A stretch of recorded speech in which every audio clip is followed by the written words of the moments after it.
ಗುಡಿಬಂಡೆ ಪಟ್ಟಣದ ಅಂಬೇಡ್ಕರ್ ಪುತ್ಥಳಿಗೆ ಮಾಲಾರ್ಪಣೆ ಮಾಡಿ ಮಾತನಾಡಿದ ಸಚಿವ ಕೆಎಚ್ ಮುನಿಯಪ್ಪ, ಪರಿಶಿಷ್ಟ ಜಾತಿಗಳಲ್ಲಿ ಅತ್ಯಂತ ಹಿಂದುಳಿದ ಜಾತಿಯಾದ ಮಾದಿಗ ಸಮುದಾಯದ ಶೈಕ್ಷಣಿಕ, ಸಾಮಾಜಿಕ, ಆರ್ಥಿಕ ಹಾಗೂ ಸಾಂಸ್ಕೃತಿಕ ಸಬಲೀಕರಣಕ್ಕೆ ಕರ್ನಾಟಕ ಮಾದಾರ ಮಹಾಸಭಾ ಬದ್ಧವಾಗಿದೆ.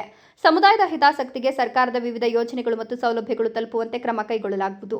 ಈ ಸಮಿತಿಯಲ್ಲಿ Govind Karjol, A Narayanaswamy, R B Timmapur, H Anjaneya, B N Chandrappa ಸೇರಿದಂತೆ ಬಿಜೆಪಿ, ಕಾಂಗ್ರೆಸ್, ಜೆಡಿಎಸ್ ಸೇರಿದಂತೆ ಎಲ್ಲ ಪಕ್ಷಗಳ ನಾಯಕರು ಪಕ್ಷಾತೀತವಾಗಿ ಇರುತ್ತಾರೆ ಎಂದರು.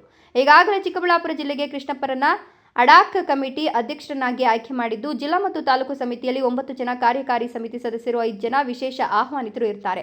ಇದು ಸಮಾಜದ ವಿರುದ್ಧ ಅಲ್ಲ, ಯಾವುದೇ ಪಕ್ಷದ ವಿರೋಧಿಯಲ್ಲ, ಎಲ್ಲ ಒಟ್ಟಾರೆ ಸೇರಿ ಸಮುದಾಯದ ಅಭಿವೃದ್ಧಿಗೆ ಶ್ರಮಿಸೋದು. ಬಿಪಿಎಲ್ ಕಾರ್ಡ್ನಿಂದ ಎಪಿಎಲ್ ಆಗಿದೆ ಅಂದ್ರೆ ಕುಟುಂಬದ ಸದಸ್ಯರು ಸರ್ಕಾರಿ ಕೆಲಸ ಅಥವಾ ಐಟಿ ಪಾವತಿ ಮಾಡುವ ಕೆಲಸದಲ್ಲಿರ್ತಾರೆ. ಸ್ವಂತ ಕಾರ್ ಇದ್ರೆ, ಆದಾಯ ಮಿತಿ ಹೆಚ್ಚಿದ್ರೆ ಸರ್ಕಾರದ ನಿಯಮಗಳಂತೆ ಮಾಡಲಾಗಿರ್ತದೆ.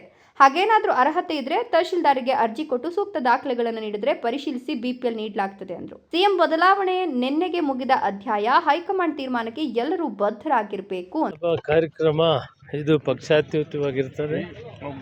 ಇದು ಎಲ್ಲ ರಾಜಕೀಯ ಪಕ್ಷಗಳ ಮುಖಂಡರು, ಆಂಜನೇಯ, ಚಂದ್ರಪ್ಪ ಮತ್ತು ನಾರಾಯಣ ಸ್ವಾಮಿ, ಕಾರಜೋಳ ಅವರು, ತಿಮ್ಮರಾಯಪ್ಪನವರು, ಎಲ್ಲ ದಳ, ಕಾಂಗ್ರೆಸ್, ಬಿಜೆಪಿ ಸಮಾಜದ ಒಂದು ಅಭಿವೃದ್ಧಿಗಾಗಿ, ಸಮಾಜದಲ್ಲಿ ಇದು ಬಹಳಷ್ಟು